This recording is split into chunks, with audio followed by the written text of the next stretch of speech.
Alright, let's see if this works out.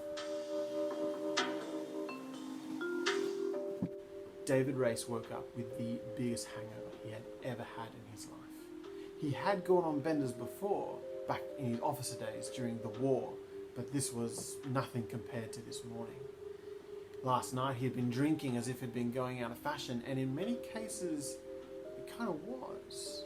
You see, it was January 17th, 1920, and he was in New York. Prohibition had just started. He found himself inside a ficus plant in the hotel lobby of a very fine upstate New York hotel. It was still relatively early in the morning, however, business had begun to start moving. The bells were resounding like a piercing thunderbolt. Trolleys carrying luggage were going back and forwards, and all of this was, of course, unbearable to the groggy mind of Mr. Race. But finally he began to pull himself out of the dirt and found the nearest mirror. He was able to wipe his face, get his concentration back, and hold down the vomit that just wanted to come up. Now, obviously this was a horrible experience, but he didn't mind awfully all that much. He found that that struggle to keep your insides inside often gave him an air of sophistication, an air of a man who's thinking deeply about many issues, certainly a more serious man than he actually was. He turned and began to head towards the hotel desk to see if he had misplaced his key there, when suddenly a short, round, well-dressed man spotted him. At first he looked unsure, but then his eyes lit up. My good fellow, I recognize you. You're a Captain, Major, a Race, a Mr. Race. Race was quite confused. He was pretty sure he didn't recognize this man from anywhere else before, but I guess he had been drinking quite a lot the night before, and his memory was a little hazy. Yes, I am Mr. Race. Can I help you? Oh, thank Kismet. Yes, indeed, you are just the man I needed in my great time of trial. Please, if you will, come with me. It's of the greatest national and international importance. Please, this way. The man bundled off to the elevator, and Race was left staring, confused at what was going on. You see, he never really got involved in any of the sort of government national importance. He had been, of course, in the army, but he'd left those days behind, and now he more or less spent his time as he wished, getting out to and into trouble as he desired. But he was always thought of himself as a patriot, so he thought it'd be best to see what was going on. He followed the man to the Art Deco elevator. Doors closed with a loud ding before he pressed the buttons to go up. On the way up, the man was blathering something about an emergency, a crisis, something about a tragedy.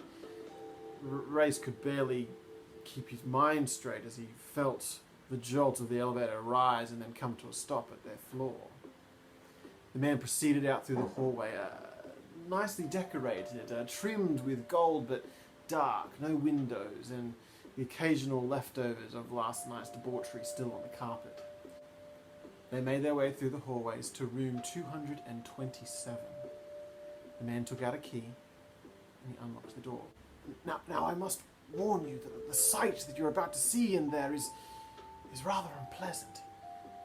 But you've been through the war. You've seen worse. But remember, this is important. Lead on. The door opened slowly, and Race didn't quite get enough time to have a look at this room's decor and its layout, for his eyes were immediately fixed on the body on the floor, surrounded in a deep, dark pool of blood. Hello, my name is Evan. This is a solo mystery RPG series. Thank you so much for watching. It is based on the Ironsworn rule system, which you can find out for free online if you just Google Ironsworn. But there's going to be two big differences in my series. Firstly, this series is not set in some sort of fantasy Viking-ish realm. Instead, it is set in the interwar period in the real world. Well, more or less the real world. Don't expect historical accuracy. This is just a lot of fun. It's inspired by things like noir detective stories and Agatha Christie mysteries, of which I'm a huge fan. The other big difference in this series is that this is a solo mystery story, which you think wouldn't work particularly well, and we'll see if it does or not.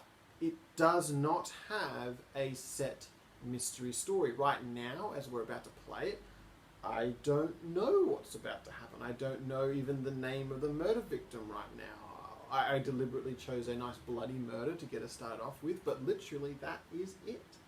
It is on me to make decisions as my character, David Race, and try and figure out how this crime was perpetrated based on random clues that I will basically roll for. There is a way of determining whether or not I'm successful in solving this crime, but as I said, there's no set plan or set mystery for me to actually follow. I just have to put together the clues that I investigate myself, which I find a little bit more engaging than just being able to guess the whodunit based on how well you know the tropes.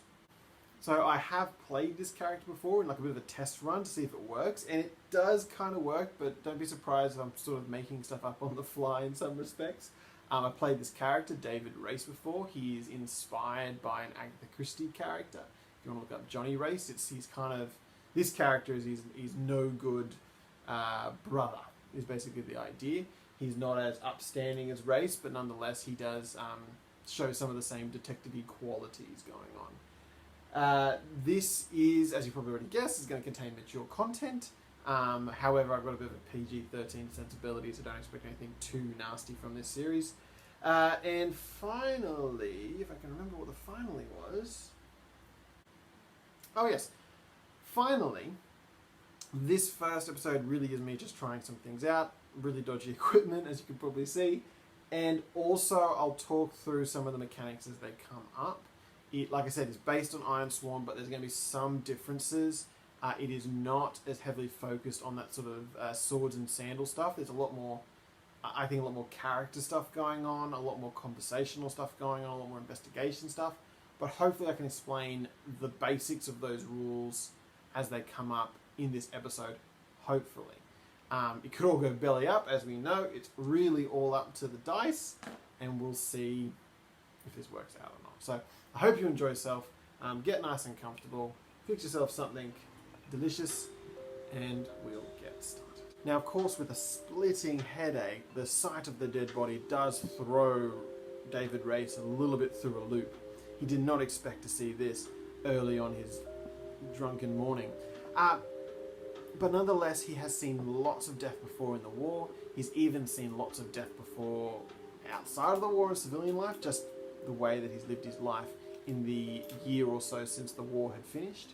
So this wasn't anything that would throw him too much through a loop, though the smell certainly does hit him hard. As he looks around the room, he sees the bodies face down. It's a pretty nice room, but he'll have a bit of a close look at that in a moment. Before he can get his bearings, the small, round, fat stranger turns to him and says, "Now, we have called the police. They will be here, but obviously they're quite busy this morning with all the alcohol business. But they will be here soon, so I encourage you, I'm here to help. We just need to get this sensitive issue sorted. And I'm afraid that these American police don't quite understand discretion. It's British business, it's British business. It's not this American nonsense. So I would really appreciate if you just have a quick look around. I'll answer any questions that you might have. Don't touch anything, obviously, because you're not actually a policeman. But you can help us, right?" I suppose I can. Have a bit of a look around. Who is he? Who is this person lying on the ground? Who is he indeed? Let's find out. So, I'm using a variety of different roll tables. I'm not just using the Ironsworn booklet. It is very comprehensive, that booklet. Again, great for swords and sandals. But I'm using some other materials as well. All of this purchased online. I'll try and bring them up as I go. I don't remember who made all these things. Some of them are personal ones that I put together for specifically crime-related stories. But yes, we'll see what name we roll. So first roll, 2. So I'm actually going to be using, for some of the names, an Agatha Christie. So you might see some familiar names pop up. I'm going to avoid, obviously, Marple and Poirot and stuff like that.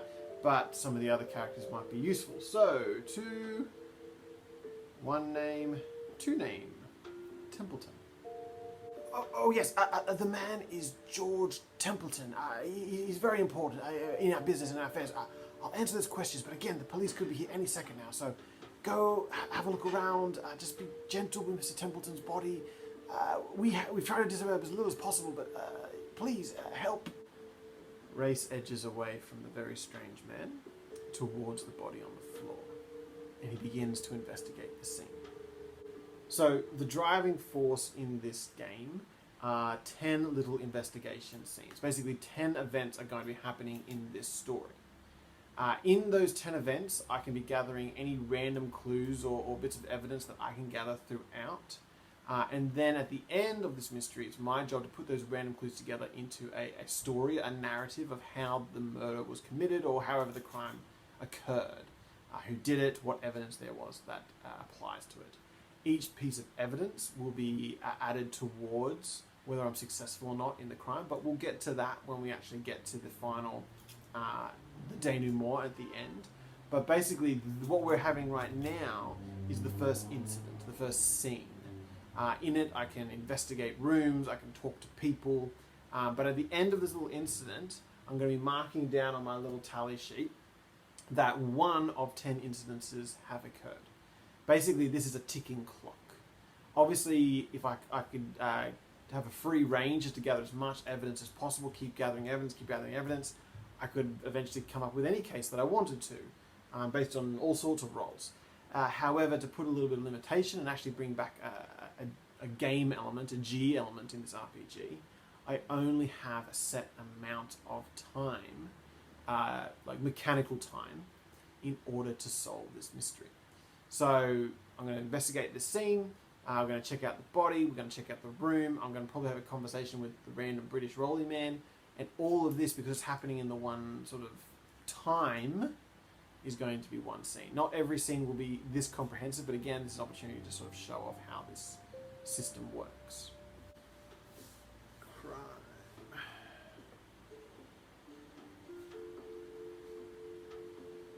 The big dry?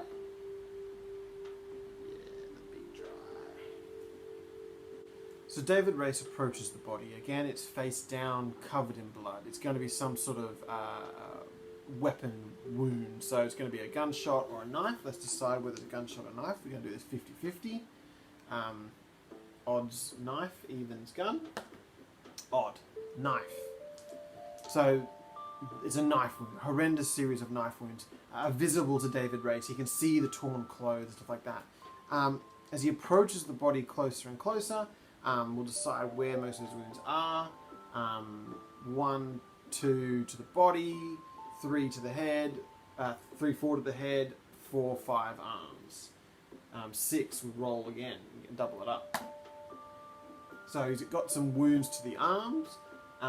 That's where there seems to be these most of the injuries. Most of the injuries seem to be on his arms. As he approaches, like I said, the clothes that are all ripped up. His sleeves, in particular, look particularly torn. Massive gashes across the arms. Blood. It seems like essentially he's taken in a massive amount of injuries to his arms, in particular. Yes, a few others here and there across his face, but these are the ones that are deep and nasty. And he's bled out. That's why there's such mess in the room, which is very disgusting. Now, is there some sort of weapon still in the room? Is the knife still there? Is there a sword or something like that? So what we're going to do is we're going to go to the Ironsworn system itself. They've obviously got their own oracle tables, which we're using a little bit of, but not heaps. What we will definitely use is the yes or no odds table. So basically, I don't know. I know nothing about this case so far, so I'm going to say it's a 50-50 chance that the weapon is still in the room. So if it's 51 and greater, it's going to be yes, the weapon is still in the room. No, it is an 18. I rolled an 18 just then. The weapon is not in the room. All we can see are these massive gashes on his arms. Let's make it very clear as he investigates. The gashes are across his arms. These do not appear to be self-inflicted.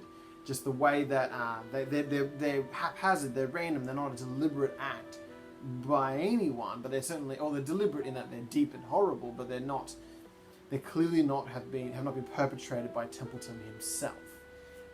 He's got these massive gashes that he's bled out, and there's no weapon in the room. The next thing we need to determine is how much evidence and how useful the evidence is going to be on the body himself. David Race comes across, he sort of very gently begins to lift the body. He has a look in the man's jacket, he has a look sort of around his immediate surroundings to see what he can find. Looks in his pants pocket to see what he can find on the body itself. Now, to determine how successful and useful this is going to be, we're again going to use the Ironsworn system, the Gather Information system. Now, the Gather Information system has some mechanical advantages. I'll be able to gain momentum in order to sort of improve my odds later on, potentially. But there's also going to be an additional features to this. Basically, if I achieve a strong hit, I will get my specifically made personal crime table, which contains very juicy pieces of evidence. I will get 2 pieces of juicy evidence and then a more mundane piece of evidence. If I only get a weak hit, I will get just 1 piece of juicy evidence and 2 pieces of kind of seemingly slightly redundant piece of evidence rolled from a different table. And then if I get a miss, I will find mundane pieces of evidence on the body. It's just none of the juicy stuff. Now, these pieces of evidence, whether they're juicy or not, could potentially be a part of me solving the crime. However, obviously the juicy stuff is more interesting, it's more directly related to some crime stuff, and the more mundane stuff, it really could just be a red herring. Even the juicy stuff could be a red herring. I don't know. That's the fun of this. I've got to put those pieces together. Lastly, I just mentioned these terms strong hit, weak hit, miss. They are determined by 2d6s and 2d10, sorry, and a d6. Basically, these are the challenge dice. I will roll all 3 of these dice. I will take a modifier, a skill modifier, my wits specifically, and add that to the d6, giving me some number plus 6 sort of thing. So let's say it was 7. I'll also roll these at the same time. If both of these dice's values is below the skill dice, then it is a strong hit. Both, they are both beaten out. Lots of information. Good thing, good thing, good thing. If one is above and one is below, one value is higher and one value is lower, it is a weak hit. Some good things, but not as good as it could be. Potentially even a slight delay or trip up in the whole situation. And of course, if both challenge dices are higher than the skill dice, then it's a miss. In the case of the investigation, I'll still find a little bit of something, but potentially with a miss, you just don't get anything. So obviously we want to try and avoid as many of these misses as possible. So David Race, he rolls over the body, he begins to investigate, and he gets with his wits, that's 3 plus 3, that's a 6 on my hit dice, and my challenge dice is a 6 and a 3, so it is a weak hit. So a 6 and a 3 on the challenge dice, a total of 6 on my skill dice. Okay, so for the mundane pieces of evidence, we're going to be using some random tables that were developed by Matt Davies. Matt Davies has developed this rolling program. I can't remember the name of the tables book. I'll try and put it down the bottom so that you can search it later. Again, Google it. It's on Drive Through RPG. You can find a lot of this stuff there. My mundane piece of information will be here. A lot of the other random tables from this Matt Davies guy. So thank you very much for that.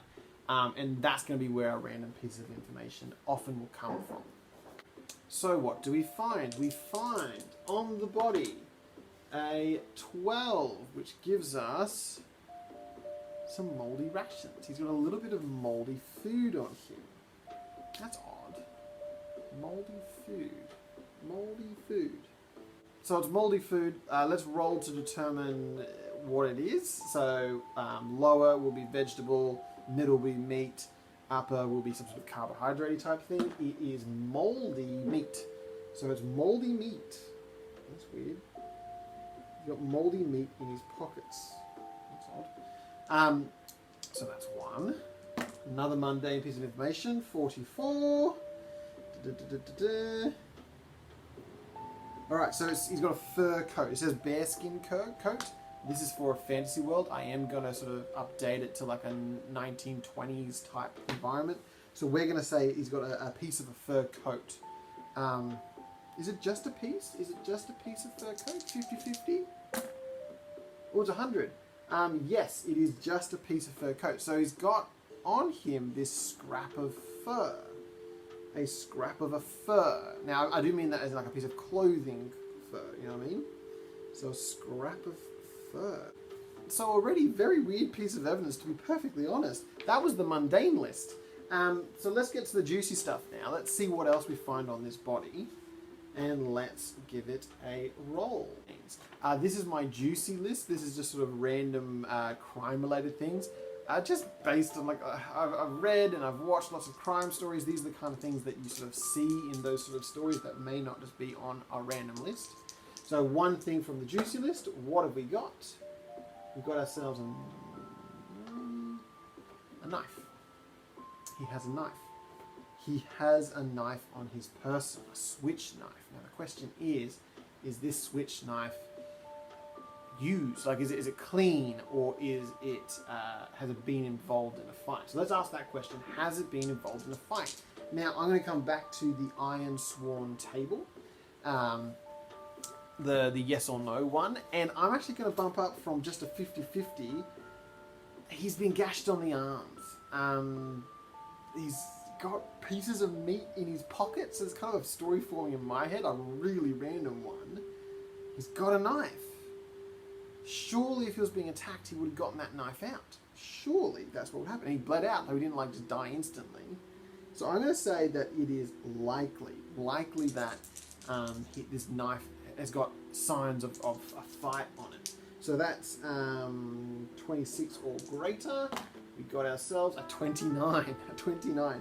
So yes, it does have signs that there was some sort of fight on it.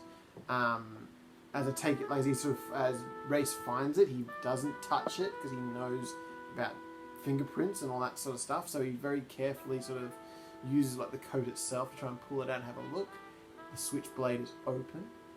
It's got signs of blood on it. I'm gonna say that it's got some little like chips in it, like the idea that it's been used very aggressively against something which maybe he shouldn't be using it against.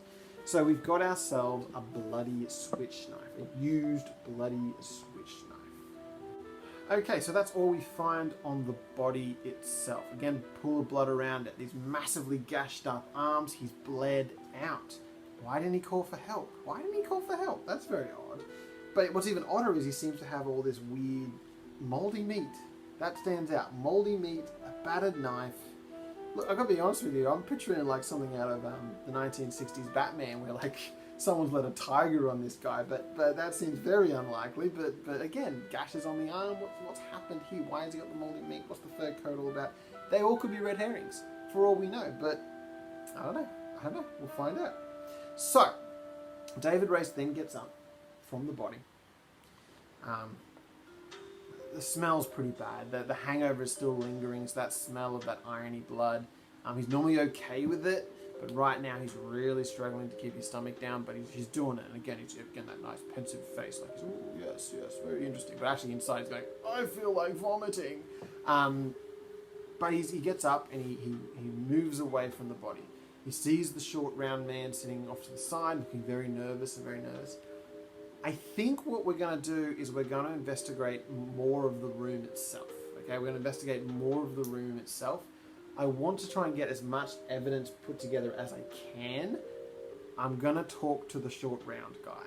I have no idea who that is. I have no idea what's going on, what his relationship to Templeton is. I don't know. But I'm going to investigate the room to find as much stuff as possible that I can ask him about. So I can ask him about you know, the mouldy meat. I don't know. I could ask about all sorts of things, but if I investigate the room and find more pieces of evidence, more things for me to put together, more things to ask him, data, we can't make bricks without clay, so let's go get some more clay. So David Race searches the room. It's a nice room. It's a very official room, well kept. Clearly, in this room, people are trying to sort of make an impression. So it's nicely set up. There is a nice little drinks cabinet off to the side. And David Race very much thinks about having the hair of the dog, but decides against it at this stage. He looks around the windows. They're nice, but they're not huge, but they are letting in enough light for him to see. But there's also some lamps around the place that are lit, so we can see what's going on. Is there a struggle? Has there been signs of a big struggle? He's been gashed up on the arms. It's almost certain that there's going to be has been some sort of struggle. Well, maybe not. I'm going to likely. There's likely to have been some sort of fight in here. Blood's on the floor. Yeah, likely. Let's just say likely there's been a fight. So 21 and up. It's an 84. So yes, there has been signs of a struggle. The lounge has been pushed around. There's a few broken things around the place. Mainly just hotel ornaments, stuff like that, as far as you can see initially.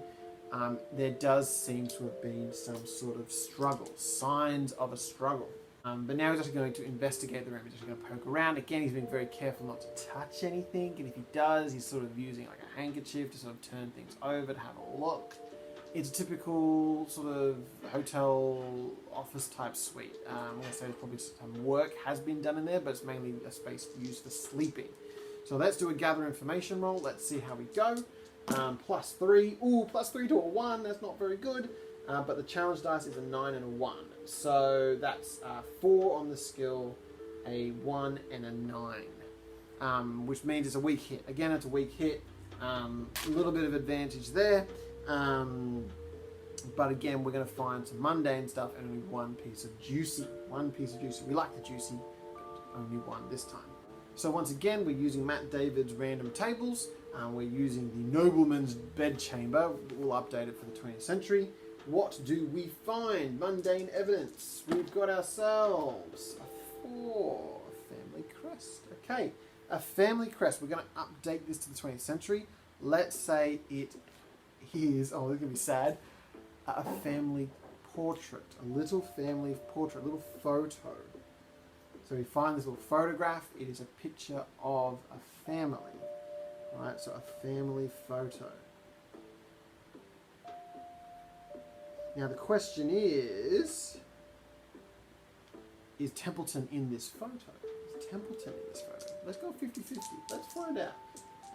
Is he in the photo? Yes, he is. Templeton is clearly in the photo. Maybe he's a little bit younger. Maybe he's gonna be pretty formal. It's gonna be a formal photo. Templeton in photo. Formal photo, like one of these sort of portrait ones, are all sort of sitting there with their knees, looking very serious. Templeton himself looking very serious. What does Templeton look like? Let's roll on another chart. 1 second. So again, this is a Matt Davies roll. David's roll. It is a 35. Templeton, as you look at this photograph, we see that he's a very average height guy, quite stocky, exquisitely dressed. Like he is looking good. He's looking like a proper English gentleman. This guy is probably of the upper echelons of British society. But interestingly, according to the little table, as you look, he's there sort of like with his family, maybe sort of slightly controllingly holding his wife's shoulder, kind of doing that kind of thing.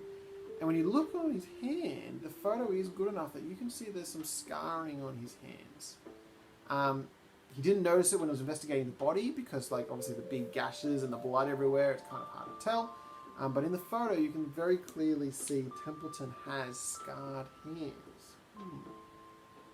But what else is in the room? So let's roll again. Mundane stuff. We've got a 33. We got ourselves... Ooh. Again, mundane chart, but doesn't mean it's any less juicy. As David Race moves around the room, as he investigates, he notices in the fireplace, just sitting in a little fire grate. Like, this is a very modern, well, it's not a super modern apartment. They've gone for luxury. There are some mod cons in there, like central heating, stuff like that. But they have got this little like fireplace, just more for the aesthetic than anything else. And as David approaches the fireplace, he notices just sort of sitting out the side is not just a letter, but a burnt letter. There is a burnt letter sitting in the fire grate. Right. Burnt letter sitting in fire grate. Now we'll have a closer look. Let's have a closer look. Let's see what we can find. Let's ask some questions. So the most obvious question is how legible is it? I'm not saying that we can read the whole thing. It's mostly burnt, but can we get any information off of this thing? I'm going to say 50-50. Okay, can we get information off of this? It is a 56. Yes, we can. Now we'll get a little bit of information. I don't think we go too overboard with this. Let's ask the question: is there a letterhead? Is there a letterhead? I'm going to ask two questions. Is there a letterhead? And then I'm going to ask, can we read any text from it? If we get the letterhead, I'll just call it that. But if we get a no for that, we'll see if we can read any words off of it. So letterhead. Let's say that's is that 50? I rolled already. We'll say it's 50-50. That's a 43. No, there is not a sort of a letterhead type thing. So we don't know if this is official. We don't know if it's just a random scrap of paper that was scribbled down. Let's see if we can read any writing. Are we able? Well, we know it's a letter, but can we make out any sort of information from what the letter actually says? We'll go. We know it's a letter, so I'm going to say it's likely that we can at least get a little bit off of this thing. So 26 and greater, we've got 100. We've got 100. So in Ironsworn, the idea is anytime you get a doubles, whether it's a double for a miss or a double for a success, it's extra awesome. It's extra awesome or extra terrible. We just got 2 zeros, which is 10s. We got 2 10s. 2 10s. I think we have to say that that's something interesting and particularly epic. A name. I think we have found a name on this burnt letter. So we don't have a letterhead, we don't know who this person is, we'll just literally get a name and that's it. Here we go. So, Captain Darcy, or D-A-C-R-E, Darcy. I'm going to say Darcy, I'm sorry it's going to be wrong. But Captain Darcy. Captain DeCray? Is it DeCray or Darcy? I'm going to say Darcy. I'm sorry it was slightly off, but it's Captain Darcy. Okay, so he finds this burnt letter in the grate, shuffles it off, can't read much, can't make out much, but very clearly on this piece of paper in a Captain Darcy's name is written down. As a part of a sentence, but the other fragment is like to or a or something like that, full stop. Captain Darcy's name is on there though. Who is Captain Darcy? So that was all just the mundane stuff. Let's have a look at the juicy piece of evidence. What's our juicy piece of evidence in this room? We roll. We get a number. We get... we get ourselves... Okay. We got ourselves a lockbox. There's a lockbox in the room. It's not the official safe that's in the room. It's this own specific lockbox. I'm going to go on a limb. I'm not going to roll for this. I'm going to say this lockbox does indeed have a government seal on it. Government seal on this lockbox. So it's a government lockbox. The British government. So now my question is, has someone picked at it? Has someone tried to get into it? 50-50, I think. Let's see. No, it is untouched. It is clean. It's well, you know, it's been transported around, obviously, but other than that, the lock's fine. It's locked. It's fine. So, okay. So we have ourselves a whole bunch of evidence already. It's insane amounts of evidence already. We've got the moldy meat on the body. We've got the horrible injuries on the arms. We've got ourselves a scrap of fur in his hand. We've got ourselves in the room, the family photo. We've got the Captain Darcy burnt letter. Why did he burn it? Who is Captain Darcy? And the untouched government box, so some sort of valuables for government business. Let's go talk to the round man, shall we? So, David Race approaches the round man. He's still sweating, he's still nervous, he's still sort of pacing back and forwards near the door. There's no one else in the room. He does seem to be there by himself. There may have been somebody before, I don't know. But there he is, pacing back and forwards. And as David approaches, the man blurts out, almost, you found something. What's happened? Do you know what happened? It doesn't work that way, my old bean. Ultimately, the investigation for something like this could take a while. It'd be really good if you could sort it out as soon as possible. And again, with as much discretion as possible. I understand that. But you'll understand that I've got my own questions. I know he's Mr. Templeton, but well, who are you, for starters? Who is he indeed? Let's ask who this bloke is. Before we start having a conversation with him, I'm going to give myself this one for free. Random page. Roll the dice. Yes, of course. Instow. My name is Patrick Instow. I'm a compatriot of Mr. Templeton, you see, involved in His Majesty's business and all that sort of stuff. How can I help you? So we're about to have a conversation with this Patrick Instow, and I do need to introduce how this is going to work. Obviously, in solo play, having a conversation between two characters without a DM or anything like that is quite a challenge. It could just be me just making up stuff. Now, I could roll a gather information roll and just go from there and make up with what comes from that. But I had an idea. Ironsworn has a system for combat. The idea fundamentally is you in a combat, you figure out how difficult the combat is. You then strike if you've got the initiative at the enemy. If you don't have the initiative, they come back at you. You have to clash. You have to sort of parry the attack. And you go back and forwards in the fight in that way.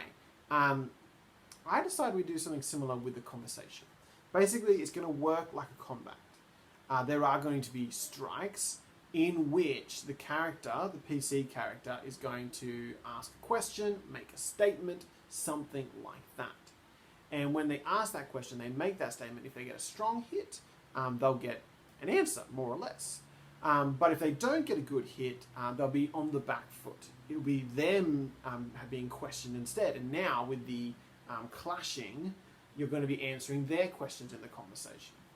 Now, like in combat for Ironsworn, again, you can look this up if you want to know the proper rules, you're slowly filling up a progress bar, 10 progress squares that you're filling up depending on how difficult the conversation is how quickly that bar will fill up.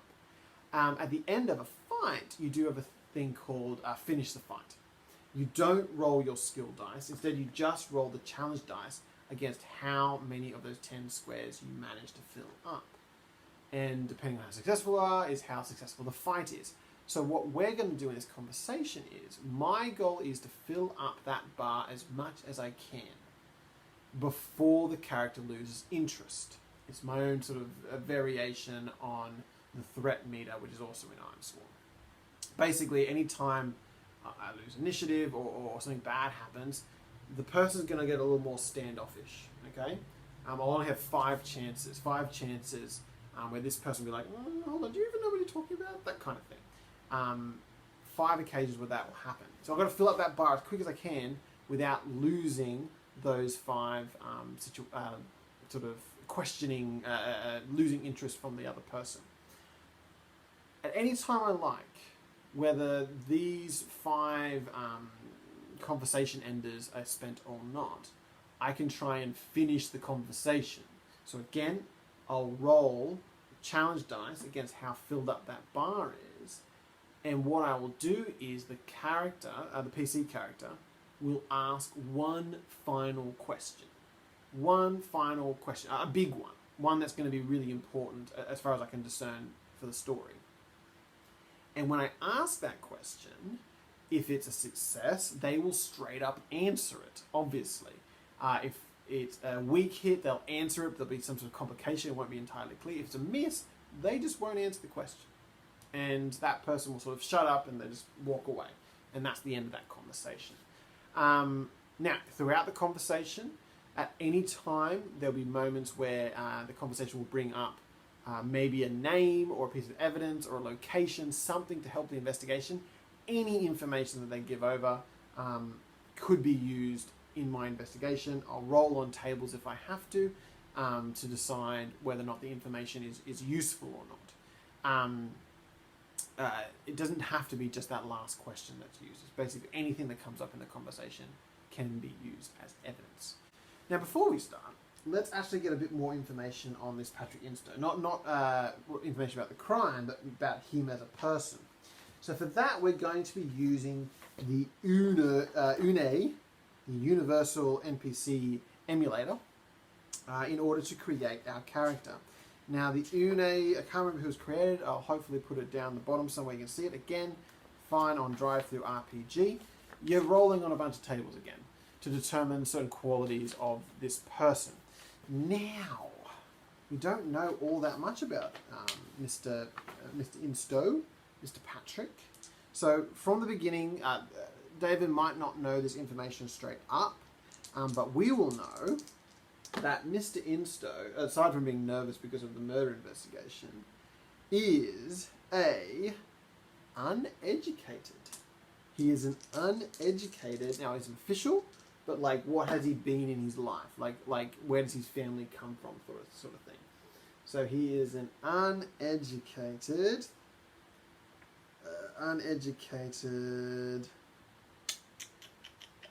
So I have to update this because of the medieval-y times. That one's really difficult to update. So he's an uneducated. Okay, so he's an uneducated farmer, but he's not a farmer. He's like a landed gentleman, sort of. Okay, so Mr. Instow is a landed gentleman. His family has a lot of money. He's maybe like the second son, is the idea. So whilst his older brother is actually running the property, he himself has gotten into like government jobs around the place because his family has connections. And it really is because the family has connections. He is uneducated. Like, he probably went to like Oxford and stuff, but he wasn't there. Like, he was busy off elsewhere, just sort of hanging around. He's not very bright. He's gotten there purely from nepotism. So Mr. Instow is a product of nepotism, the British aristocratic system, and I'm letting my Australianness show, so I apologise for that. But what else can we learn about Mr. Instow? What else can we learn about him? What is his motivation? What's his main driving force? Yes, he's uneducated. Yes, he's sort of this aristocratic landed gentleman type. But what are his main goals just in general? And what's going to be like the way he's going to speak and drive the conversation? So we've got 84, which is his goal in life is to operate. 49. Okay, his goal in life is to operate racism. Now, obviously, setting my story in the 1920s and 30s is incredibly problematic pretty much anywhere in the world at this time. The European empires, like the British Empire, they're big, but they're like fading. And as they're fading, they're like basically grabbing everything they can off of a lot of these places they've invaded and taken over, and often in a very racist way. In the States, obviously, we've got some really big problems going on between African Americans and white Americans. Like the KKK are doing their thing. Even in Australia, where I am, like, this is the height of like stolen generation stuff. So it's, for the character to be operating racism, he's a nasty cuss. So we'll play it. He's going to be a racist, annoying person, but we're not going to push it too far. I'm not going to be using certain language which I am not comfortable using. He's going to be racist. He's going to be, this guy's, whether he's the murderer or not, he's going to be someone that I am going to try and make unlikable. Yeah, so he's an idiot, uneducated, aristocratic type, racist. He is racist, and he's almost deliberately trying to keep the lie that is the racist stratus, sort of order of man type system going. Like he's trying to make it work when clearly it's just complete fiction, you know? So that's the kind of guy he is. He says, oh, I'm just better than everyone. Like normally, he's panicked right now, but normally he's, oh, I'm better than everyone. And he's probably even only talking to this race guy because his name is Race. No, he's talking to him because like he sees him as one of the good old boys. So I don't think David's necessarily like that. He's a bit of a patriot and stuff like that, but he's not like this guy. He's maybe sadly just passively racist because he's someone who grew up in the early 20th century. But this guy, this Patrick, is overtly like that. But in this conversation, obviously he's trying to figure out who killed this person. Let's have the conversation, shall we? So let's figure out who's got initiative in this conversation. I'm just talking to him. I've walked up and just started a conversation. So entering the fray, entering the conversation with a face-off. So that's heart plus heart. Let's see what we got. Oh, I got a 6, but it's only +2 with my heart. David Race is not very sincere, so +2 heart. So it's actually only a weak hit. It's actually, believe it or not, only a weak hit, which means I can choose 2 extra momentum or have the initiative. I'm going to take initiative. So, Mr. Insto, I'm sorry, you've brought me up here to have a look at this dead body on the ground. Not how I expected to start my day. I guess my first question to you is, what connection do you have to this man? Oh, of course. Well, you see, Templeton and I, we work for the government. Basically, what we do is we do business deals with people in America. We've got connections here, and we've got connections back home, of course. And we do business deals. We sell things, we buy things. In this case, we actually are looking, the British government are looking to buy some land in the United States itself. Official land that we can use for certain projects, you know. So we're here to make sure that that land deal goes through. And me and Templeton, of course, are just business associates trying to make that happen. So, please explain, what is the land for? Well, I prefer not to talk. Let's just say broadly, it's involving defense. Defense. I don't think we really should be talking necessarily about the business. It's the murder that's involved. Like, surely you must know from your investigation some evidence of what happened here. Who did this? Well, I think it's pretty apparent, isn't it? There was some sort of fight that has gone on here. Some grievous injuries. It seems that Templeton was able to at least defend himself in some way against this attacker who's armed with some sort of sharp object. He himself has used a weapon to defend himself, but clearly unsuccessfully. Most of his injuries have occurred to his arms, so he's bled out very slowly. I haven't been able to find any sort of thing he might have left behind. He must have fallen unconscious as he bled out or something. But as you can see, a massive attack of some sort. Why would there be such violence for just a simple land deal? Well, of course there's been some sort of violent attack. Even I can see that. What do you... You're supposed to be this great investigator, aren't you? With the Signal Corps. Why? I can even tell that sort of information. Look, lots of people would wish us harm, would like to see this deal fall through. You know, I don't know if you know this, but America's full of all sorts of, like, migrants and people from the old world, you know, untrustworthy Catholic types, you know, and we've just come off of a war. Lots of people would like to see this land deal fall through, but you would know that. You're involved in Signal Corps, aren't you? You know this kind of thing. Okay, so this is the trick. I had this idea initially at the start why David Race gets involved in this crime in the first, this case in the first place. So like I said, David is the no-good brother of Johnny Race, who's a character Agatha Christie invented. He's a member of the Signal Corps. He's basically a proto-spy, MI5. This case in the story, I don't think he's quite up that level yet, but he's been involved in some spy stuff already. And this guy, this Patrick fellow, he's seen him once or twice before, knows him mainly by reputation, And down in the hotel lobby, in this panic over the crime that's happened, he sees someone who he thinks is Johnny Race, but is actually his brother. They look similar because they're brothers, and he's made a mistake. That's why he's been brought. David Race has been brought into this case in the first place. So now David has a choice. Does he fess up, or does he lie in order to keep this case going? So, I don't think he lies.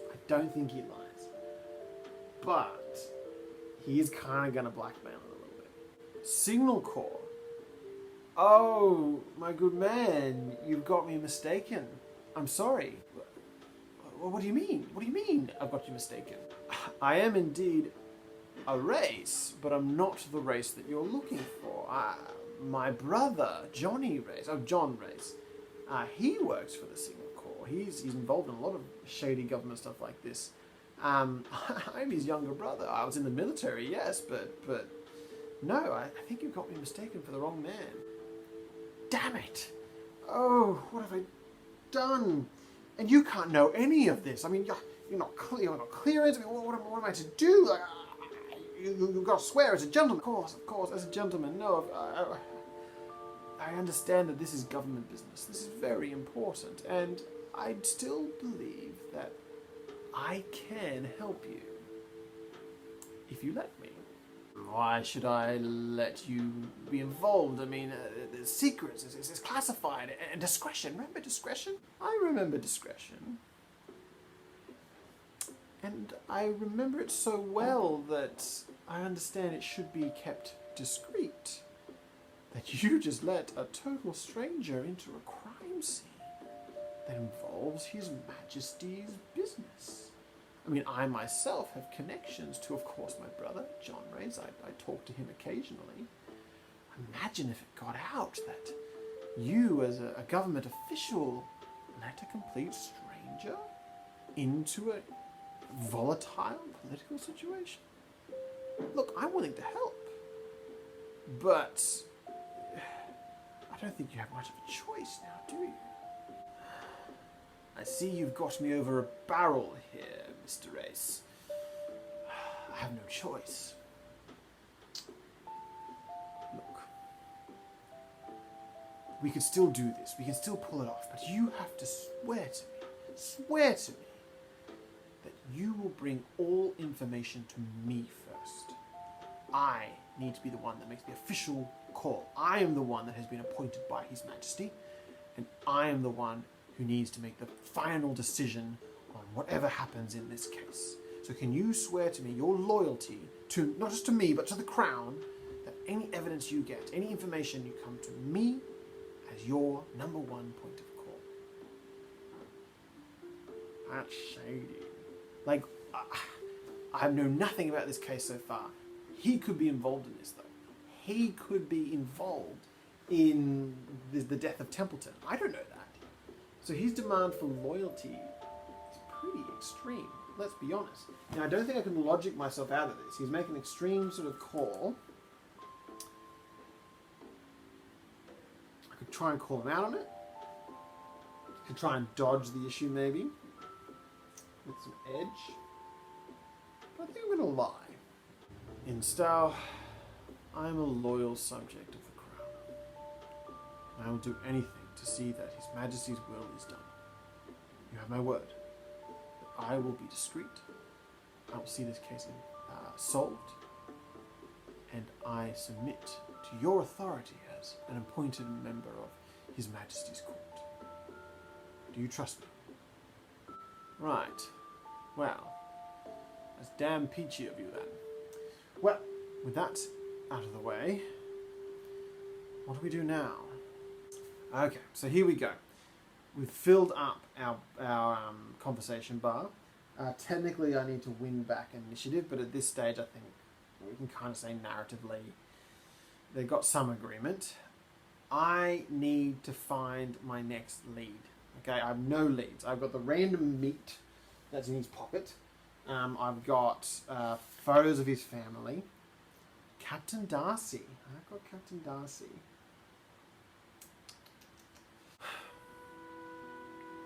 Look, Patrick, if I may. Ultimately, a man has been killed. We need to figure out who killed him. And any information that you have will be useful. So, my question to you is simply this. What can you tell me about the night that Templeton was killed? What can you tell us? What can you tell us? So, we're not rolling against the skill dice. We're rolling against our track of 10. We've got the full 10. So, there's a good chance of a strong hit here. No guarantee though. No guarantee though. But we have got a strong hit. So we've got a 1 and a 2 versus the 10. It's a strong hit. So we're going to hear what he knows. Okay, but how do we figure out what he knows? Because obviously I don't know. We're going to go back to the Ironsworn tables themselves. We're going to have a look at what he saw that night. We're going to roll on the theme, action and theme table. And we're going to see what he comes up with. Okay.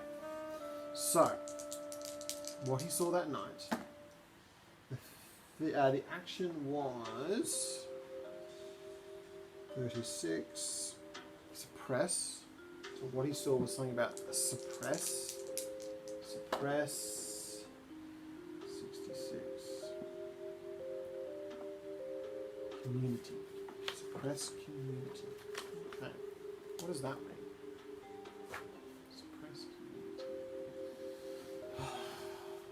Suppress community. Okay, alright, look. What he saw, what Inso saw was the suppression of community. He saw Templeton doing something that suppressed his community, I'm going to say, that in his mind affected their role as government officials. I've got to be honest with you, I didn't see him all that much last night. We'd been doing business that day as usual, nothing out of the ordinary. Lots of people that we already knew, lots of people that didn't wish us any harm. There, of course, in New York, there are all sorts of different peoples who I'm always a little bit wary of, but we kept our distance from them, you understand. But that night, it was strange. We had dinner at our usual time. Oh no, a little earlier than our usual time. He said he had other business he had to deal with. I went back up to my room. He went to the bar. I don't know what about. I thought it was something personal, private, We're in the big city, Lots of fun and games to be had. And of course, liquor was about to go out, so I thought he was involved in that. I decided I would go down again. I had run out of drinks in my own room. And I went downstairs to go to the bar to have one last little snifter before the big dry hits. And I saw him down there. I saw him in the bar with someone shady. I don't know who. I couldn't quite tell. It was almost something out of a gangster film, like he had a coat and a hat. I couldn't quite make the person out. He seemed to be in conversation with him.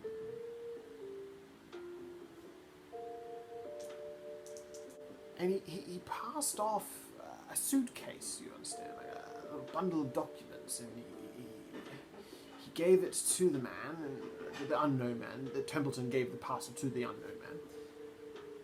And then he was gone. He was out the back door, oddly. He didn't go out the front. That's why I didn't get a good look at him. He went that way, away from me. I went over to the bar, and there was Templeton having one last strong drink. I ordered one. He didn't say anything to me. I eventually broached the subject. Who was that strange person? He said at first, "Oh, what person?" acting all coy. But I pushed. I said, "I saw you, man. You saying I can't trust my own eyes? I haven't had that much to drink yet." He told me that it was something important. Something that a loyal subject like myself shouldn't hear, shouldn't know about. I had no idea what it was he was talking about at all. but it was something that he sounded like he was almost working against us. He was sort of suppressing me and my knowledge as a representative of the government, our own community. I don't know what that was about. But that was the last I saw of him. I went back to my room and I slept. Didn't hear a wink. Until, of course, this morning. Okay, so we've got ourselves that's very cryptic. It's always very, very useless. But with our strong hit, and we can kind of assume that this is the truth. He could be lying if he is the murderer, but we'll assume that this is the truth for now. That Insto saw Templeton talking to a mysterious figure, very noir. So sorry about that cliche, but couldn't see who it was. Gave him a parcel, and then when he asked him about it, he was very cryptic. Didn't tell him. Said it was something important, but something that he couldn't hear. That's something else. That's right. Someone who's a loyal subject of the British. That's interesting. So, what could that be? What could that be? Interesting. I think we call that scene 1 wrapped up. We've got a very strange situation, lots of very random clues, not much in the way of leads. We know about a Captain Darcy, so I guess my next step is to try and find out who this Captain Darcy might be, find out if he's involved in this in any way. I think I'm going to have to get involved with the police though. I'm going to have to try and sweet talk my way in to talk to them, see if they found some more evidence, if they knew anything. I could talk to the concierge. And to see if they know anything about these people going back and forwards. The mysterious figure went out the back. Through the kitchens, maybe. Talk to the kitchen staff. I don't know. But basically, we're going to call that a wrap. We're going to call that a night. We've got a whole bunch of random pieces of evidence. We've got this government official dead. Some land deals going on. We've got a blindly racist sub-character. Can't wait to get him out of the equation. And we've got ourselves a New York City with one hell of a hangover and no way to fix it. So what could possibly go wrong? Thank you so much for listening in, and I hope you'll see me next time. This has been a Devon Development program. Thank you, and hopefully I will see you again soon. Goodbye.